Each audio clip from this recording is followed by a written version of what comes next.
मित्रों, आप देख रहे हैं मेरा YouTube चैनल वैभवन। हर दिन अपलोड होने वाले मेरे चमत्कारी टोटकों के लिए मेरे चैनल को सब्सक्राइब करें और टाइमली अपडेट्स के लिए बेल आइकॉन को भी दबाएं, जिससे नए वीडियोस की जानकारी आपको समय से प्राप्त हो सके। धन्यवाद। नमस्कार, मैं हूं वैभवनाथ शर्मा और आप देख रहे हैं मेरा YouTube चैनल वैभवन। दोस्तों, आज हम लोग बात करेंगे 10 फरवरी के पंचांग, राशिफल और महा उपाय के बारे में। तो सबसे पहले बात कर लेते हैं पंचांग की। विक्रम संवत 2077, मास चल रहा है माघ का, तिथि कृष्ण पक्ष की चतुर्दशी की तिथि है, बुधवार का दिन है, नक्षत्र है उत्तराषाढ़ा, योग है व्यतिपात और करण है वेष्टि। और व्रत पर्व और त्योहार की अगर बात करते हैं तो मास शिवरात्रि का पर्व आज मनाया जा रहा है। तो ये तो बात रही आज के पंचांग की। अब चर्चा करते हैं राशिफल की। तो सबसे पहले बात कर लेते हैं मेष राशि की। मेष राशि वाले जातक लोगों के लिए स्वास्थ्य को लेकर के आज आपको सावधानी रखने की आवश्यकता है। एक साबुत हल्दी की गांठ आपको जल में प्रवाहित करनी चाहिए और मध्य रात्रि में आपको स्नान करने से बचना चाहिए। वृषभ राशि वाले जातक लोगों के लिए कार्य में बढ़ चढ़ करके आप भाग लेंगे। स्नान के जल में फिटकरी डाल करके आपको स्नान करना होगा और पश्चिम दिशा की ओर मुख करके भोजन करने से आपको बचना चाहिए। मिथुन राशि वाले जातक लोगों के लिए गृहस्थ जीवन में उग्र वातावरण बना रहेगा। भगवान गणेश की पूजा आराधना करें और नीले रंग के वस्त्रों के उपयोग से आपको बचना चाहिए। कर्क राशि वाले जातक लोगों के लिए धार्मिक और सामाजिक कार्यों में बढ़ चढ़ करके आप हिस्सा लेंगे। पक्षियों को चारा देना, सतंजा देना आपके लिए होगा और दक्षिण दिशा की ओर मुख करके भोजन करने से आपको बचना चाहिए। सिंह राशि वाले जातक लोगों के लिए किसी मनोहर स्थल पर प्रवास हो सकता है, समय अच्छा बीतेगा। आज के दिन को शुभ बनाने के लिए भगवान भोलेनाथ की पूजा आराधना करें। शिवलिंग पर कच्चा दूध और जल समर्पित करना चाहिए और मध्य रात्रि में स्नान करने से आपको बचना चाहिए।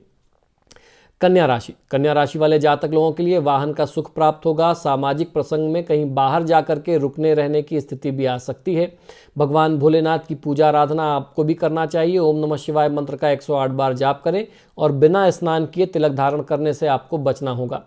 तुला राशि वाले जातक लोगों के लिए कार्य में सफलता मिलने में विलंब हो सकता है। क्रोध करने से बचना होगा। लापरवाही अपने काम में मत करें। भगवान गणेश की पूजा आराधना आज आपके लिए बहुत ज़्यादा कल्याणकारी रहने वाली है। वृश्चिक राशि वाले जातक लोगों के लिए अनैतिक कार्यों से बचना होगा। अधिकारियों के साथ वाद विवाद में पड़ने से भी आज आपके लिए बचना आपके हित में होगा। जरूरतमंद व्यक्ति को मीठा और नमकीन भोजन कराएं और भोजन के बाद आप स्वयं स्नान बिल्कुल न करें। धनुराशि वाले जातक लोगों के लिए वाहन चलाते समय सावधानी बरतें और अपने क्रोध पर आपको नियंत्रण रखना चाहिए। हनुमान जी की पूजा आराधना करें। हनुमान चालीसा, बजरंग बाण, हनुमानाष्टक तीनों का एक एक पाठ करें और सोते हुए व्यक्ति की नींद में, शयन में विघ्न न डालें। मकर राशि वाले जातक लोगों के लिए परिवार का माहौल अच्छा रहेगा और मनोरंजक प्रवृत्तियों से मन ओतप्रोत रहेगा। माता पिता के चरण स्पर्श करके आशीर्वाद लेना चाहिए और वाहन का प्रयोग सावधानी से करें। कुंभ राशि वाले जातक लोगों के लिए वाहन एवं वस्त्र आभूषण की खरीदारी में आज समय आपका बीत सकता है। वाणी पर संयम रखें। कोई नया अनुबंध करने से आपको बचना चाहिए। मीन राशि वाले जातक लोगों के लिए स्वास्थ्य का ध्यान रखें। परिवार का माहौल अच्छा रहेगा, लेकिन किसी बात को लेकर के परिजनों से वाद विवाद की स्थिति भी सामने आ सकती है। महामृत्युंजय मंत्र का 108 बार जाप करें और बड़े बुजुर्गों की बातों को दिल से मत लगाइए।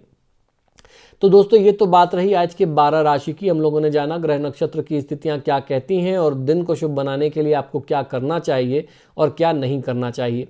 अब हम लोग बात करेंगे ऑफिस पॉलिटिक्स से बचने के लिए वास्तु सुझाव जानेंगे। साथ ही साथ ऑफिस में कौन कौन से पौधे रखें जिससे व्यापार में वृद्धि मिल सके। आइए समझ लेते हैं। कार्यालय की राजनीति, चुगलखोरी से बचने के लिए वास्तु सम्मत कुछ उपाय जो बहुत ज़रूरी होते हैं वो क्या है, उनको बहुत ध्यान से समझिए। दरवाजे की ओर पीठ करके आप कभी भी मत बैठिए। बीम के नीचे न तो बैठें और न ही कोई काम करें। अपने केबिन के दक्षिण पश्चिम के कोने में बैठें और मुख जो है, अपना फेस जो है वो उत्तर या फिर पूर्व दिशा की ओर रखें। अपने कक्ष के, अपने केबिन के दक्षिण पश्चिम कोने को कभी भी खाली न रहने दें। वहां पे फाइल कैबिनेट या फिर कोई पौधा आप जरूर रखें अगर आपके बैठने की वहां कोई व्यवस्था नहीं बन पाती है। कंप्यूटर का मॉनिटर दक्षिण पूर्व अथवा उत्तर पश्चिम की दिशा की ओर रखें। कंप्यूटर पर काम करते समय आपका मुख पूर्व या उत्तर दिशा की ओर हो, इस बात का ध्यान आप जरूर रखें। स्थिरता के लिए अपने पीछे की दीवार पर पर्वतों या फिर गगनचुंबी भवनों की तस्वीर लगाएंगे तो आपको फायदा अवश्य मिलेगा। दरवाजे अथवा खिड़कियों की ओर पीठ करके न बैठें, अन्यथा आप चुगलियों का शिकार बनेंगे। और आपका अपने उच्चाधिकारियों, अपने स्टाफ, अपने ग्राहकों और सहकर्मियों से संबंध जो है खराब रहेगा। समय समय पर बात बात पर झगड़ा होता रहेगा। यदि आपको पीठ के पीछे कोई खिड़की बन जाती है या कोई ऐसी खिड़की की जगह आपके पीठ के पीछे पड़ रही है, आ रही है, तो उसे बंद रखना चाहिए और खिड़की के होने पर वहाँ पर कोई पौधा वगैरह, शुभ ऊर्जा देने वाला पौधा वगैरह लगा करके उसकी अशुभता को नियंत्रित किया जा सकता है। स्टाफ और शीर्ष अधिकारियों के बैठने के स्थान में भी अंतर होना चाहिए। स्टाफ के बैठने का स्थान नियमित ज्यामितीय पैटर्न के अनुसार होना चाहिए और उनमें स्थिर कोणीय और सीधे साधे ढंग का फर्नीचर होना चाहिए। परिवेश सही तथा निष्पादन क्षमता को प्रेरित करने वाला हो। इसके विपरीत मालिक और शीर्षस्थ अधिकारी उद्यमी के केबिन का जो परिवेश हो, जो उसका इंटीरियर हो, जिसके काम करने की क्षमता और आपकी क्रिएटिविटी जिससे बढ़नी चाहिए।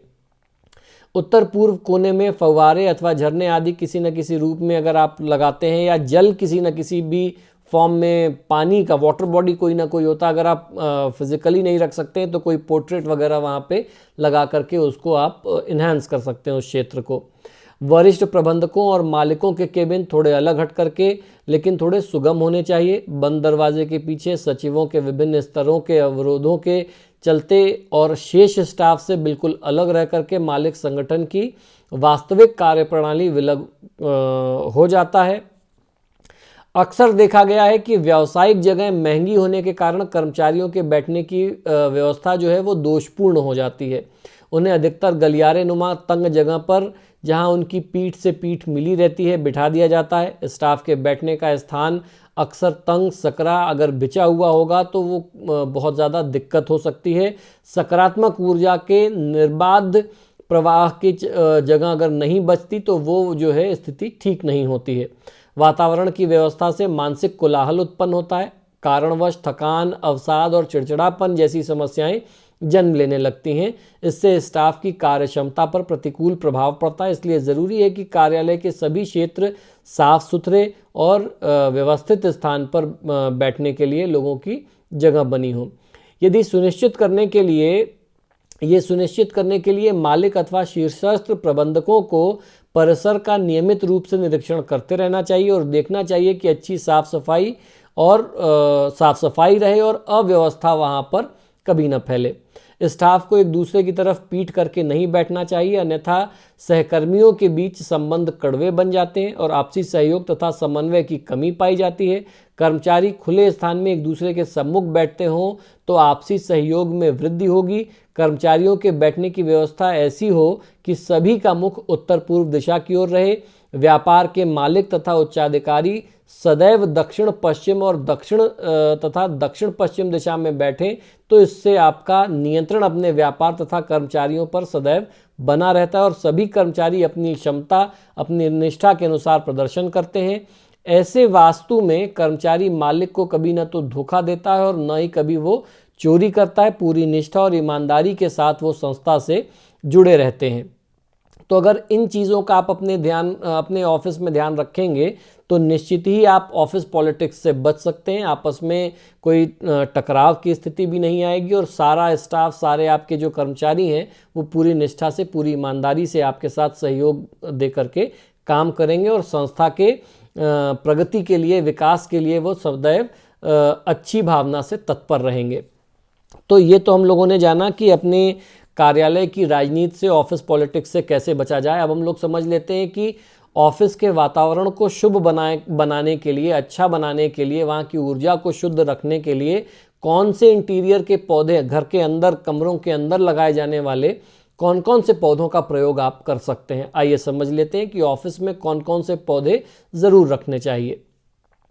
आसपास के वातावरण को सुधारने का सबसे आसान उपाय कार्यस्थल में ताज़ा फूल और पौधा रखना होता है, क्योंकि ये कार्यालय के परिवेश को तुरंत खुशनुमा बनाते हैं। ऑफिस एक ऐसी दुनिया है जहां हम अपनी ज़िंदगी का ज़्यादा से ज़्यादा समय गुजारते हैं, या यूं कहें कि अपने जीवन का आधा से ज़्यादा वक्त हम ऑफिस में ही, कार्यालय में ही गुजारते हैं। ऑफिस जहां हम अपने काम को अंजाम तक पहुंचाने के लिए टेंशन, स्ट्रेस, पैसों की तंगी जैसे कई समस्याओं से जूझते हैं। फेंग शुई में कई पौधों का ऐसा वर्णन मिलता है, जिक्र मिलता है, जिसे लोग अपने ऑफिस में जगह दे करके अपनी इन समस्याओं से लड़ सकते हैं, आपको उससे लड़ने की शक्ति मिलती है। लोग तो ये भी मानते हैं कि ऐसे कुछ पौधे आपके भाग्य को, आपके नसीब को चमकाने का भी काम करते हैं। तो आइए जानते हैं कि ऑफिस में कौन कौन से पौधे रखने से समृद्धि आती है। तो सबसे पहला है बांस का पौधा। फेंग शुई के अनुसार बांस का पौधा रखना बहुत ही सौभाग्यशाली माना जाता है। कहते हैं इससे किस्मत और धन दोनों आपकी ओर खिंचे चले आते हैं। ये ऑफिस में आप इसे यदि ऑफिस में आप इसे अपनी टेबल पर रखते हैं तो आपका मानसिक तनाव कम करने में भी ये आपकी काफ़ी हद तक सहायता करता है। इससे आपकी क्रिएटिविटी तो बढ़ती ही है और आपका कॉन्फिडेंस लेवल भी इससे बहुत ज़्यादा बूस्टअप होता है। दूसरा पौधा है एरेका पाम ट्री। ये पौधा दिखने में नारियल के पेड़ की तरह होता है। ऑफिस में इसे रखना बहुत शुभ माना जाता है। इसे ऑफिस में रखें तो आपके आसपास शुद्ध हवा का संचार तो होता ही है, साथ ही सकारात्मक ऊर्जा का संचार भी ये पौधा करता है। दूसरा पौधा है मोथ ऑर्किड। वास्तु में इस पौधे का ऑफिस में रखना बहुत उत्तम माना जाता है। आप जब भी ऑफिस में अपने काम से थकान महसूस करें तो इन फूलों पर अगर आपकी दृष्टि जाती है, इन पर आपकी निगाह जाती है, तो इन्हें देख करके एक अलग सी ऊर्जा का, शुभ ऊर्जा का, शक्ति का, पॉजिटिव एनर्जी का आप अनुभव करते हैं, एहसास करते हैं। इससे काम करने में आपको सकारात्मक ऊर्जा की प्राप्ति होती है और अपने लक्ष्य से आप भटकते नहीं हैं। इसके अलावा मनी प्लांट या चाइनीज़ मनी प्लांट जिसे कहते हैं, उसको भी रखा जा सकता है। इस पौधे को घर के साथ साथ ऑफिस में भी रखना बहुत ही शुभ माना गया है। कहते हैं कि हेल्थ और वेल्थ दोनों ही ये आपके लिए लेकर के आता है। ड्रासाइना कहा जाता है कि ड्रासाइना पौधा जो है, इसको अपने कार्यक्षेत्र में लगाना बहुत ही फायदेमंद सिद्ध होता है, क्योंकि फेंग शुई के हिसाब से इसमें लकड़ी और आग, अग्नि तत्व और वुड जो इसका एलिमेंट है, वो दोनों इसमें मौजूद होता है, जो हर वक्त आपकी ऊर्जा को प्रोत्साहित करता रहता है। आपको हमेशा ये उत्साह का, जो आपका कॉन्फिडेंस लेवल है, वो सदैव ये बनाए रखता है। आपको आत्मविश्वास से ये ओतप्रोत रखता है। तो दोस्तों, आशा करता हूं कि शास्त्र से जुड़ी हुई बातें, ज्ञान की बातें जो आपको मेरे YouTube चैनल से प्राप्त होती हैं, वो निश्चित ही पसंद आती होंगी। आप सभी से बार बार आग्रह है कि जब भी आप मेरे वीडियोस देखते हैं तो इनको लाइक और शेयर ज़रूर करें। और आपने अगर अभी तक मेरे चैनल को सब्सक्राइब नहीं किया तो प्लीज़ इसे सब्सक्राइब करिए। इसी शुभकामना के साथ कि आपका दिन शुभ हो, मुझे आज्ञा दीजिए और देखते रहिए मेरा YouTube चैनल वैभवन। नमो नारायण। सब्सक्राइब करें मेरे YouTube चैनल को, साथ में बेल आइकॉन भी दबाएं, जिससे मेरे चैनल पर हर दिन अपलोड होने वाले मेरे चमत्कारी उपायों के वीडियोस की जानकारी आपको सबसे पहले मिल जाए। धन्यवाद। तो यदि आप अपनी किसी भी व्यक्तिगत समस्या के लिए मुझसे परामर्श और समाधान चाहते हैं, यानी आप अपनी किसी भी पर्सनल प्रॉब्लम के लिए मुझसे कंसल्टेशन और रेमेडीज चाहते हैं, तो उसके दो तरीके हैं। टेलीफोनिक कंसल्टेशन, फ़ोन पे बात करना, और दूसरा फेस टू फेस यानी पर्सनल मीटिंग करना। आप हमें फ़ोन के माध्यम से, ईमेल और व्हाट्सएप के माध्यम से अपॉइंटमेंट बुक कर सकते हैं। हमारा नंबर है 9990724131। आपको दो नंबर दे रहा हूँ, इन दोनों नंबर पे व्हाट्सएप अवेलेबल है, आप व्हाट्सएप करें। 9818300146 ये हमारे ऑफिस का दूसरा नंबर है। अगर आप हमें ईमेल करना चाहते हैं तो आप हमें ईमेल कर सकते हैं। हमारी ईमेल आईडी नोट कर लीजिए, sharma.vaibhava vaibhava@gmail.com पर। इस पर आप हमें ईमेल भी कर सकते हैं। मित्रों, आजकल फ़ोन कॉल्स बहुत ज़्यादा हैं और मुझे भी मालूम है आप लोग कॉल करते हैं, फ़ोन रिसीव नहीं होता तो आप भी निराश होते हैं। ऐसे में ईमेल और व्हाट्सएप करना सबसे बेहतर तरीका है। धन्यवाद।